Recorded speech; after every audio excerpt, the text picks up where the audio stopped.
Hello everyone, welcome to my YouTube channel again. I hope you are following my lecture series, and for today we will discuss about the Chaucer's work. And the first work is Roman de la Rose. It is a French Roman allegorical poem and it is divided into three fragments. This is important, like you have to remember in how many fragments this is divided. And this is a dream allegory, this is most important, and it is divided into 1700 lines, and it is translated from French as Romance of the Rose. And the rose growing in its mystic garden is a typical of a lady beauty.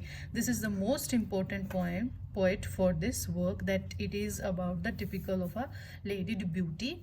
Gathering the rose represent the lover's attempt to win his lady's favor, and this poem is also known as the dream of the Chaucer.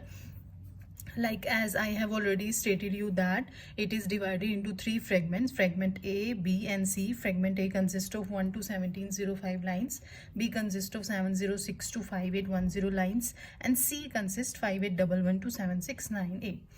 And a story in which a narrator receives advice from the god of love on gaining his lady's favor. This is the basic theme of the story, and her love symbolizes by the rose. The love of the lady symbolizes by the rose, and he is unable to get the rose. And second fragment is a satire on the modes of the time. The narrator is able to kiss the rose, but then allegorical character jealousy builds a fortress encircling it. And the third fragment is divided into 5000 lines. God of love is planning to attack the fortress of jealousy with his barns. And the third fragment ends with the false assembling going to the fortress of jealousy in the disguise of the religious pilgrim. The major points of this work is that you have to remember it is a French Roman allegorical poem. It is divided into three sections. It is a dream allegory, 1700 lines, French, translated from French, basically about the lady beauty and gaining his lady's favor, and love symbolizes by the rose. That's it, you have to remember these major points. Next is the death of the Blanche of the Duchess. It is also called the Book of the Duchess, and it is a major poem.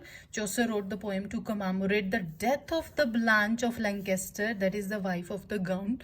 This is the question in UGC net, that who is she? She is the wife of the John of the Count. Remember this. This is the most and the very most important point according to this work. Repeated instances of the word white, which is almost play on the blank. This is the word which they are repeating again and again.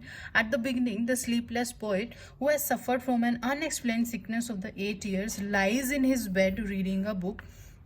Book tells us the story of the Sykes and the Ellen, and the story tells how Sykes lost his life at sea and how Alkin, his wife, mourned his absence. This is the theme, like how he lost his life at sea and how Alkin, his wife, mourned his absence. She prayed to goddess Juno, remember this, to send her dream vision. At last the poet awakes with his book still in the hand. You have to remember this point, that how the poet awakes. He awakes in the same position. He have the book in his hands and he awakes. So directly or indirectly, what is it? It is a dream vision, same as the previous work. And the 3 points are to commemorate the death of the Duchess of wife of John of Gaunt. And this is the very much important point according to this work, that it is commemorating the death of the Duchess of wife of John of Gaunt. You have to remember only 3 points about this, that this is the about the death of the Blanche of Lancaster, wife of John of Gaunt. Word white is repeating again and again. Play is based on Blanche, and this is book tells us the story of Sykes and the Alkin. That's it, there is no need to go anywhere else. Next work is House of Fame. The House of Fame is originally spelling HOUSOFMFAME. Remember this for your, like, if you have 4 options in your exam, then remember the spelling. Then it is a Middle English poem written between 1374 to 1385, 2005 lines in 3 books. Remember, this is divided into 3 books, and it takes from the Dream vision, remember this, it is also a dream vision composed in octosyllabic couplets. Upon falling asleep, poet finds himself in a glass temple adorned with the images of famous and their deeds. He finds himself in a glass temple. Remember this point. He writes invocation to the god of the sleep, asking that none, whether out of ignorance or spite, misjudge meaning of his dream. Remember this point, invocation of god of the sleep asking. And the first book begins with the 10th of December, begins with the night of 10th of December. This is no need to remember this, such a basic point. After seeing the image of Venus, Vulcan and Cupid in the dream, he deduces that it is a temple to Venus. It depicts the women of great mythology including Dido, Miria and Archine. Remember this, that there are three Greek characters, that is Dido, Miria and the Ariadne. Poem ends with the point that identity of this man remains mystery and it is an unfinished poem. You have to remember which work of Chaucer is unfinished. House of Fame is the unfinished work and it is between 1374 to 85, divided into 3 books. It is a dream vision, octosyllabic couplets, and there is an invocation to God to sleep asking none, and 3 Greek mythological characters. First is Dido, Miria and Ariadne. That's it, nothing else.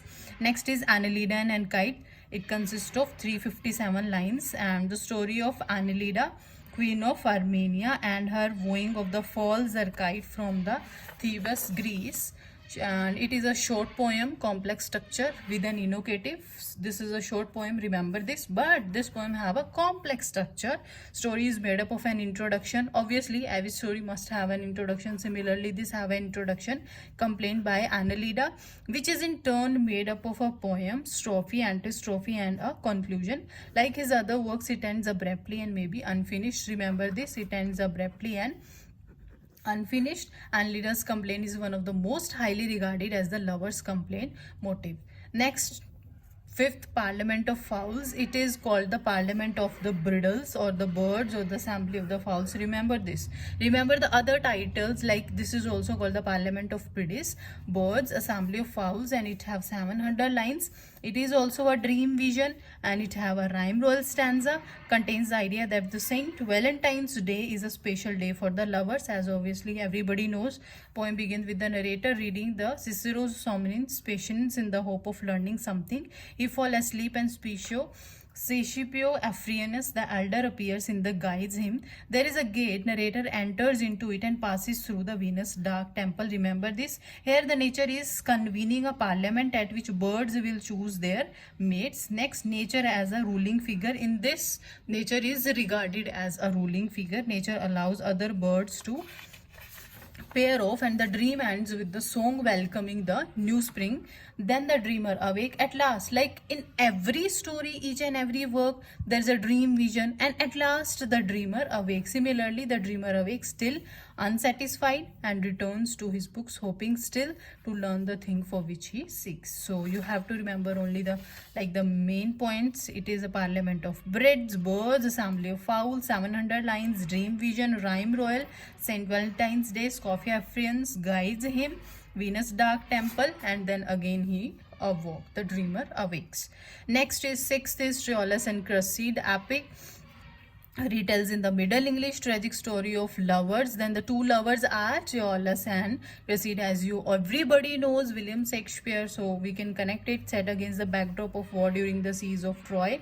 Written in rhyme royal. Remember this. All good things must come to an end. This is a quote from this work, and Chaucer attributes the story to the Loyals, whom he mentioned in the House of Fame. Even no writer with this name is known, and it is a courtly romance. The Legend of a Good Woman. Next work, Troilus and Cressida. You have to remember only the basic point, like it is an epic and retells the Middle English lovers. Then the two lovers are Troilus and the Cressida, and set against the backdrop of the war, that is the siege of the Troy. It is written in rhyme royal, and you have to remember this quote also, all good things must come to an end, and this is a courtly romance. Next is the Legend of a Good Woman. Poem is a dream vision, and during the 19th century, third longest of his work after Canterbury Tales, Troilus and Cressida.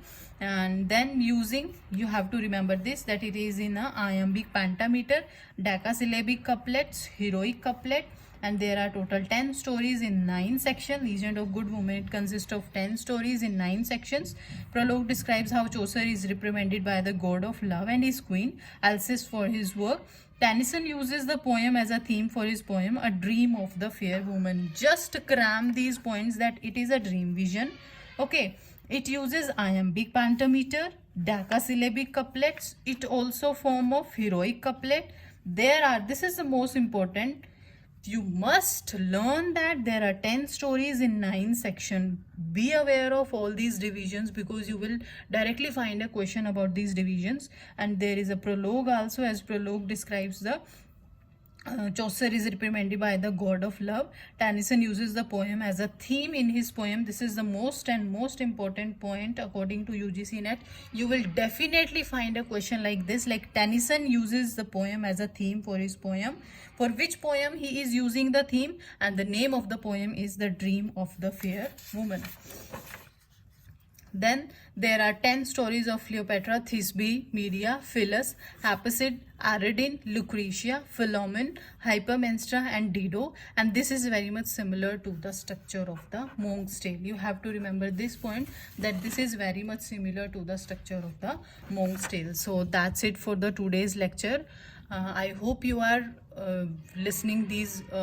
watching these video lectures again and again, so that you can gain the major or basic points of these videos. Okay, just try to cram these points so that they can directly help you for your exam. So please like and subscribe my channel. Thank you.